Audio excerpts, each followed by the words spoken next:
নবীজি বলেছিলেন শেষ জামানায় দুই শ্রেণীর মানুষ আসবে, আমি এদেরকে দেখি নাই।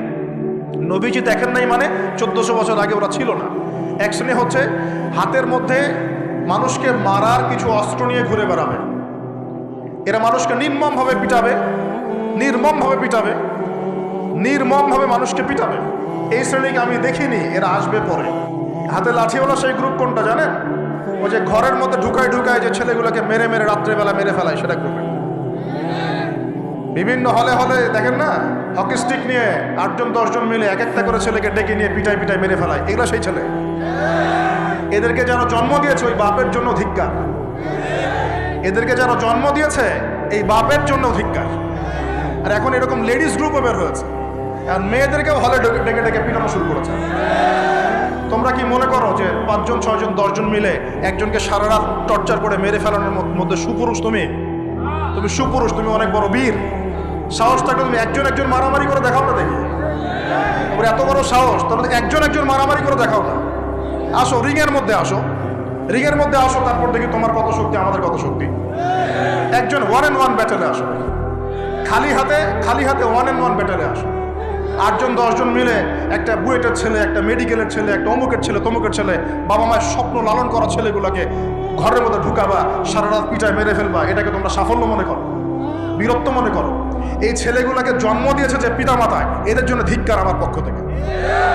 আপনারা এইসব সন্তান জন্ম দিতে গেলেন কেন? খিদির আলাইহিস সালাম বেঁচে থাকলে ছোটবেলায় মেরে ফেলতো এদেরকে। ওই যে খিদির আলাইহিস সালাম ছোটবেলায় একটা বাচ্চাকে মেরে ফেলছিলেন না? মুসা আলাইহিস সালাম বলেছিলেন যে একটা বাচ্চাকে কেন মেরে ফেললেন?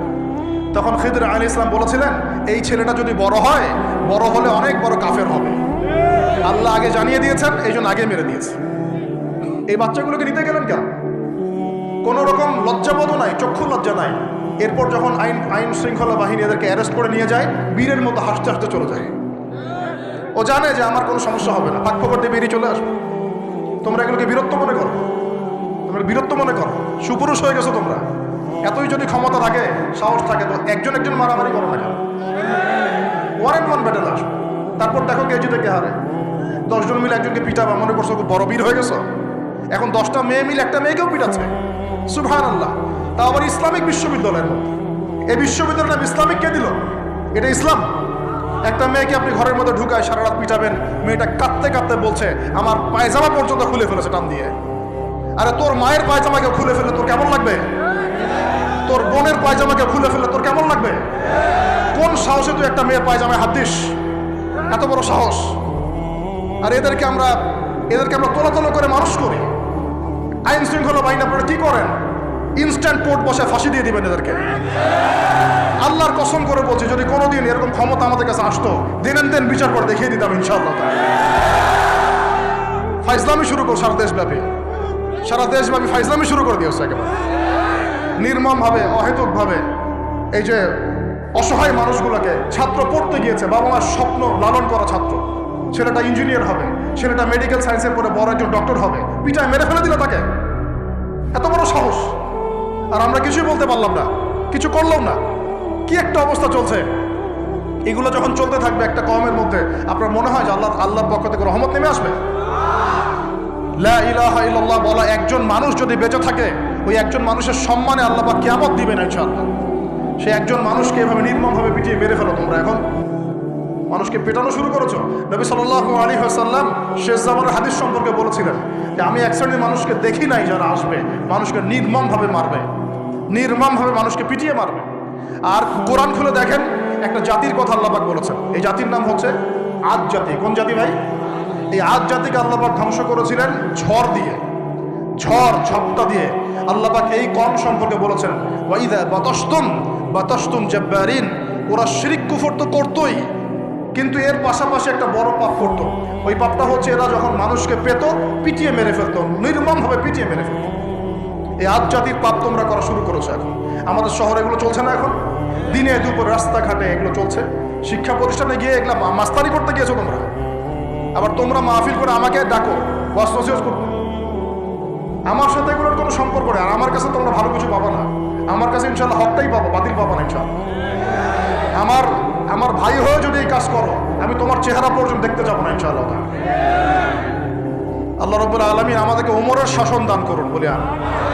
একটা মাস ওমরের শাসন যদি চলে না, দেখবেন সব লাইনে চলে আসছে ইনশাআল্লাহ। একটা মাস খালি, একটা মাস খালি ধর্ষণের বিচার করা শুরু করেন, ধর্ষণ করার সাহস খুঁজে পাবেন ইনশাআল্লাহ। ওয়াজ মাহফিলগুলোকে দিনের এই পবিত্র আমানতগুলোকে অনেক জায়গায় ঠাট্টা মশকরার পাত্র বানানো হয়েছে। কোথাও দেখা যায় যে ওয়াজ মাহফিল সিজনে যে বললাম ডিজে জিকির চালু করা হয়েছে। ফাইজলামি শুরু করছো দিন নিয়ে, তোমরা ফাইজলামি শুরু করছো। আবার বলছো 22 বছর থেকে ওয়াজ করি, 22 বছর থেকে মানুষকে হাসাও, এটা বলতে পারো। 22 বছর ওয়াজ আবার কখন করবা? থ্রেট করো যে চোখ গরম করবা না। আল্লাহর কসম, যদি ক্ষমতা থাকতো হাড্ডি পিটায় ঠিক করে রাখিতাম ইনশাআল্লাহ। ওয়াজ মাহফিলের মঞ্চকে বসে তোমরা ডিজে জিকির বানাবা, এখানে ওয়াজ মাহফিলে ডিজে জিকির শিখাবা, মানুষকে বাউল বানানো শুরু করেছো, গাল গল্প কেচ্চা কাহিনী শুরু করেছো। ইনশাআল্লাহ তাআলা অচিরেই এই উম্মতের মধ্যে এমন নেতৃত্ব আসবে ইনশাআল্লাহ, যে নেতৃত্বের আন্ডারে ইনশাআল্লাহ তাআলা জমিন থেকে জুলুমের শেকড় উপরে যাবে ইনশাআল্লাহ। আমরা আল্লাহর কাছে দোয়া করি, আল্লাহ পাক আমরা বেঁচে থাক যেন আল্লাহ পাক নিয়ে আসেন ইনশাআল্লাহ। সারা দুনিয়া জুড়ে ফাইজলামি শুরু হয়ে গেছে, সারা বিশ্ব জুড়ে এই যে পশ্চিমাদের যে আগ্রাসন, মুসলিম বিশ্বের আনাচে কানাচে অসহায় মুসলিমদেরকে নির্যাতন করা হচ্ছে নির্মমভাবে। একটা বাচ্চা সে জানে না যে শিয়া কি সুন্নি কি, বোম মেরে নষ্ট উড়িয়ে দেওয়া, মাথার খুলি উড়িয়ে দেওয়া। একটা বাচ্চা, একটা মা জানে না শিয়াইজম কি সুন্নিজম কি, মিসাইল মেরে বোম মেরে হত্যা করে দেওয়া। ফাইজলামি শুরু হচ্ছে সারা বিশ্ব জুড়ে, এগুলো চলতেছে। সারা বিশ্ব জুড়ে মিডিয়ার মধ্য দিয়ে মুসলিমদেরকে আজকে সন্ত্রাসী বানানো হয়ে গিয়েছে। সারা বিশ্বে রক্তও ঝরবে আমাদের, আবার আমাদেরকেও সবাই সন্ত্রাসী বলে বেড়াবে। নাটক শুরু করেছে, নাটক। সারা বিশ্ব জুড়ে সবচেয়ে শান্তিকামী মানুষ কারা? আমরা অন্য কেউ আছে? সারা বিশ্বের মানুষের, নিরীহ মানুষের রক্ত কাদের হাতে লেগে আছে? আমাদের হাতে। আমরা ইরাকে মানুষ হত্যা করেছি, আমরা আফগানিস্তানে মানুষ হত্যা করেছি, আমরা উইঘুরদেরকে হত্যা করেছি, আমরা রোহিঙ্গাদেরকে হত্যা করেছি, আমরা বিগত 12, 14, 15 বছর ধরে সিরিয়াতে বাচ্চাদেরকে হত্যা করেছি, বিগত প্রায় 70 বছর থেকে প্যালেস্টাইনে আমরা মানুষকে হত্যা করেছি। আমরা কি এই যে লেবানন, জর্ডান এই জায়গাগুলোতে মানুষকে আমরা মারছি? তাহলে সারা বিশ্বে আমাদেরকে আজকে সন্ত্রাসী কেন বলা হবে? কি কারণে বলা হবে? আর আমরা কেউ কোনো কথাও বলি না, মন থেকে ঘৃণাও করি না। এই কথাগুলো বলবেন কারা? বলবেন তো আলেম ওলামারা। এখন যদি আমরা এই ওয়াজ মাহফিলের স্টেজগুলোকে সার্কাসের মঞ্চ বানিয়ে ফেলি, এই আমানতের হক কে আদায় করবে? কে আদায় করবে? আল্লাহ পাক আমাদের সবাইকে বোঝার তৌফিক দান করুন। আমরা আশা করি ইনশাআল্লাহ তাআলা আমাদের উপরে যারা আছেন তাদের বোধোদয় হবে ইনশাআল্লাহ। আমরা কারো শত্রু নই, ইসলাম কারো শত্রু নয়, কারো খারাপ চায় না। ইসলাম চায় সমাজের ন্যায় প্রতিষ্ঠা হোক, এবং ন্যায়টা যে কারো হাত দিয়ে প্রতিষ্ঠা হোক, কোনো সমস্যা নাই। XYZ যেই হোক না কেন, যার হাতে ন্যায় প্রতিষ্ঠা হবে আমরা তার জন্য দোয়া করবো ইনশাআল্লাহ। আর যে অন্যায়কে প্রশ্রয় দিবে, প্রতিষ্ঠা করবে, আমরা তার ধ্বংসের জন্য আল্লাহর কাছে দোয়া করবো ইনশাআল্লাহ। আর আল্লাহ পাকের গজব যখন নেমে আসবে কেউ ঠেকাতে পারবে না ইনশাআল্লাহ। আমি বলে দিয়েছি প্রথমেই, সবকিছুর মালিককে, সব ক্ষমতা কার হাতে? প্রিয় যুবক ভাইয়েরা, স্পেশালি আগামী দিনে ইসলামের পতাকা হাতে নিয়ে বিশ্বকে চ্যালেঞ্জ করার জন্য এখন থেকে প্রস্তুত হয়ে যান। একদিনের মাহফিল দিয়ে কিচ্ছু হবে না, একদিনের মাহফিল দিয়ে গরম বক্তব্য দিয়েও কিছু হবে না। আপনাদের সবাইকে কনস্ট্রাকটিভ কাজ করতে হবে। প্রত্যেক মুসলিম ভাইকে 5 ওয়াক্ত নামাজ আদায় করতে হবে, আল্লাহ পাক তৌফিক দান করুন। প্রত্যেক ভাইয়ের যাদের যাকাত ফরজ হয়েছে, যাকাত অবশ্যই দিতে হবে ইনশাআল্লাহ। বেশি বেশি দান সদকা করবেন। নিজের পরিবারের মধ্যে কোনোভাবেই অনইসলামিক কোনো সংস্কৃতি আসতে দিবেন না। নিজের পরিবারের মধ্যে পর্দা প্রতিষ্ঠা করবেন।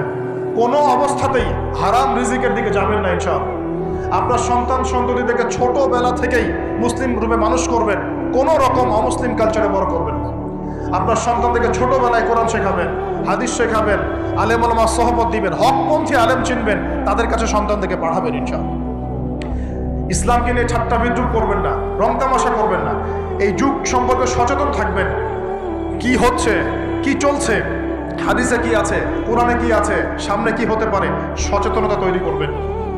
এই চলমান ফিতনাময় পরিবেশে নিজের ঈমান আমলকে এমনভাবে ধরে রাখবেন যেমন করে হাতের মধ্যে মানুষ আগুন ধরে রাখে, ঈমান ধরে রাখে।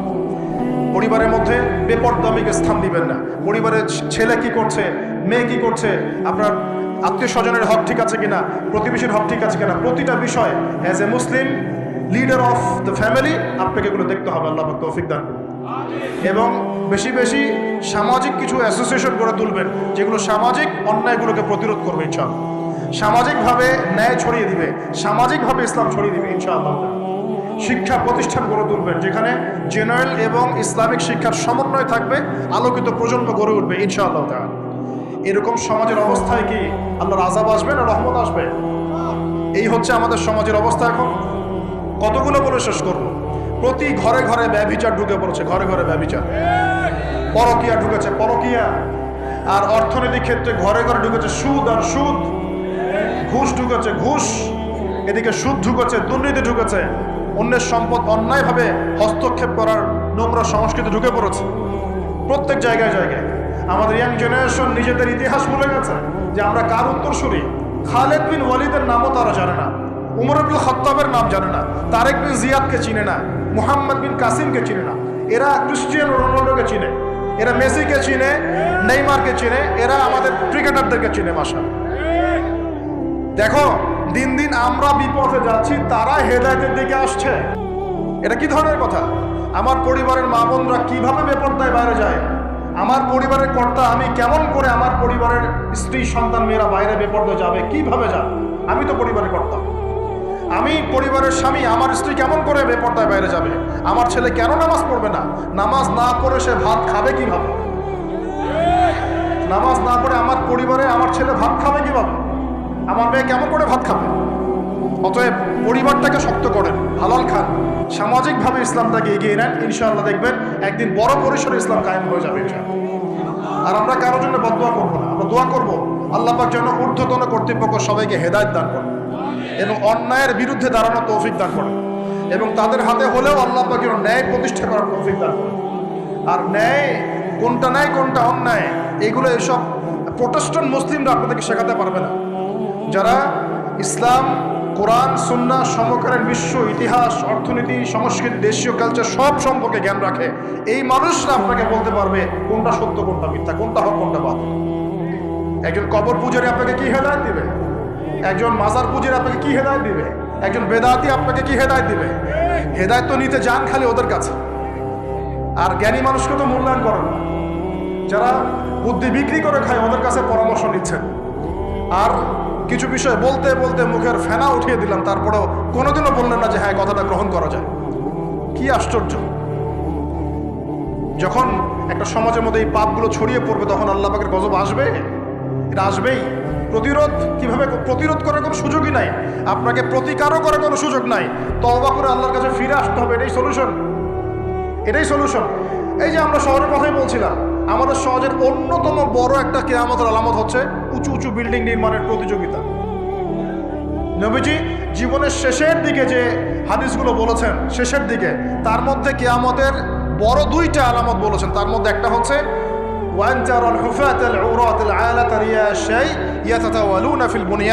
যখন দেখবে সমাজের সবচেয়ে নিম্ন শ্রেণীর মানুষেরা, রাখাল টাইপের মানুষ, গায়ে জামা নাই, পায়ে স্যান্ডেল নাই, উঁচু উঁচু বিল্ডিং নির্মাণের প্রতিযোগিতা করছে। ধনীরা বিল্ডিং নির্মাণ করবে এমনটা নবীজি বলেন নাই। নবীজি বলছেন গরিব, ফকির, মিসকিন, গায়ে কাপড় নাই, স্যান্ডেল নাই, এরা বিল্ডিং নির্মাণ করবে না, প্রতিযোগিতা করবে একে অপরের সাথে। এখনকার আরব বিশ্বটের জাজল্যমান দৃষ্টান্ত, এখনকার আরব বিশ্বটের জাজল্যমান দৃষ্টান্ত। অনেক সালফে সালিন বলেছেন এই হাদিস থেকে আরবদেরকে ইশারা করা হয়েছে। এটা আমাদের ঢাকার মধ্যে চলে আসছে। আজকালকে যার এক জায়গা টাকা পয়সা ছিল না, আজকে 10তলা 20তলা ফ্ল্যাটের মালিক। কিভাবে সম্ভব? সুদের মধ্য দিয়ে সম্ভব, দুর্নীতির মধ্য দিয়ে সম্ভব, কালো টাকার মধ্য দিয়ে সম্ভব, অন্যের সম্পদ অন্যায়ভাবে হস্তক্ষেপ করার মধ্য দিয়ে সম্ভব। আর মাশাআল্লাহ, যার একটা 5-10 তলা বাড়ি আছে আমাদের শহরে, অন্য মানুষকে মানুষই মনে করে, ভাড়াটিয়াকে মনে করে যে তেলাপোকা, ককরোচ, ছিছি করে তার আছে। কত যে শর্ত! কোনো কোনো সময় এমনও হয়েছে মানে বাড়ি ভাড়া চাইতে গিয়ে যে বেইজ্জত হতে হয়েছে, মনে হলো যে বাড়ি ভাড়া চাইতে গিয়ে মানে নিজের সম্মান নিজে নষ্ট করে ফেললাম। সুবহানাল্লাহ। কারণ যখন নিম্ন শ্রেণীর মানুষের কাছে অর্থ আসে তখন কিন্তু এদের মধ্যে কালচার আসে না, কালচার আসে না। সম্পদ আসে ঠিকই, কিন্তু কালচার, সভ্যতা আসে না। তারা অসভ্যই থেকে যায়। কাকে সম্মান দিতে হবে কাকে দিতে হবে না সেটাও জানে না। কথা বুঝতে পারছেন? এটা আমাদের সমাজ এখন চলছে, হাইলি কনস্ট্রাক্টেড বিল্ডিংসের প্রতিযোগিতা। আর আমরা বলবো কেন, এই যে এখনকার সেকুলার রিপোর্টগুলোই বলছে বেশিরভাগ বিল্ডিংয়েরই দেখা যায় যে কোনো রকমের ভিত্তি নাই। এই 5-6 মাত্রার ভূমিকম্প হলেই সব দরদর করে পড়ে যাবে। আরও এই যে অহংকার, আমি একটা ফ্ল্যাটের মালিক, ঢাকা শহরে মনে হচ্ছে যেন পরিচয়ের মানদণ্ড হচ্ছে এটাই। জিজ্ঞাসা যদি করেন যে ভাই আপনার নাম কি করেন, বলবে ওই যে ফ্ল্যাটটা দেখছেন 10 তলা ওইটা আমার। ভাবখানা এমন যে এটাই তার পরিচয়ের মানদণ্ড। সে কি করে, তার শিক্ষাগত যোগ্যতা কি, কোন প্রফেশন, এগুলো বড় কথা নয়। ওই যে ফ্ল্যাটটা দেখছেন 6 তলা ওইটা আমার। অনেকে এসে পরিচয় দেয়, আমি অমুক পার্টির অমুক, আমি অমুক পার্টির তমুক, আমি অমুকের সাধারণ সম্পাদক, আমি অমুকের সভাপতি। এগুলো পরিচয়, এগুলোই মানুষের পরিচয়। আমি অমুক দল করি, তমুক দল করি। পরিচয় কি তোমার? তুমি কি এই পরিচয় দিয়ে কাল কিয়ামতের মাঠে আল্লাহর সামনে দাঁড়াবা? তোমার পরিচয়টা কি? পরিচয় হচ্ছে তোমার শিক্ষাগত যোগ্যতা কি, তুমি সমাজকে কতটুকু সার্ভ করতেছো, তোমার ইলমি যোগ্যতা কি, তুমি 5 ওয়াক্ত নামাজ পড়ো কিনা, তুমি ইসলামপন্থী কিনা, তোমার সুন্নত আছে কিনা, তুমি দিনের জন্য কি করো, এগুলো তোমার পরিচয়। আল্লাহ রাব্বুল আলামিন আমাদের কথাগুলো বোঝার তৌফিক দান করুন। আমাদের সমাজে হাইলি কনস্ট্রাক্টেড বিল্ডিংস এর প্রতিযোগিতা চলছে। দেখেন, বিল্ডিং নির্মাণ করা পাপের কিছু নয়, কিন্তু এগুলোর মধ্য দিয়ে অহংকার করাটাই পাপের। আর অহংকার করলে আল্লাহ পাক এগুলোকে ধসিয়ে দিতে সময় নেবেন না। আল্লাহ পাক আমাদেরকে বোঝার তৌফিক দান করুন। আমাদের সমাজে রন্ধে রন্ধে এগুলো চলছে। আমার ওদের খেয়ানত, অবিশ্বাস, সুদ চলছে, জেনা চলছে, ফ্ল্যাটে ফ্ল্যাটে জেনা চলছে, ফ্ল্যাটে ফ্ল্যাটে জেনা। জেনা মানে শুধু শারীরিক ইলিগেল ফিজিক্যাল রিলেশনশিপই নয়, জেনার মধ্যে চোখের জেনা আছে, কথার জেনা আছে, চলাফেরার জেনা আছে। নবীজি বলেছেন শেষ জামানায় এক শ্রেণী মেয়ে আসবে যারা পুরুষের কাপড় পরে ঘুরবে। এটা দেখার জন্য আপনি ঢাকার শপিং মলে চলে যান, শপিং মলে যান, কিয়ামত দেখতে পারবেন। কিয়ামত কাকে বলে? কিয়ামত কাকে বলে? কেউ কেউ দেখা যায় সুন্দর সুন্দর বোরখা বানিয়ে নিয়েছে, যে বোরখাগুলো পরেও তার মানে শরীরের কাঠামো স্পষ্ট বোঝা যাচ্ছে।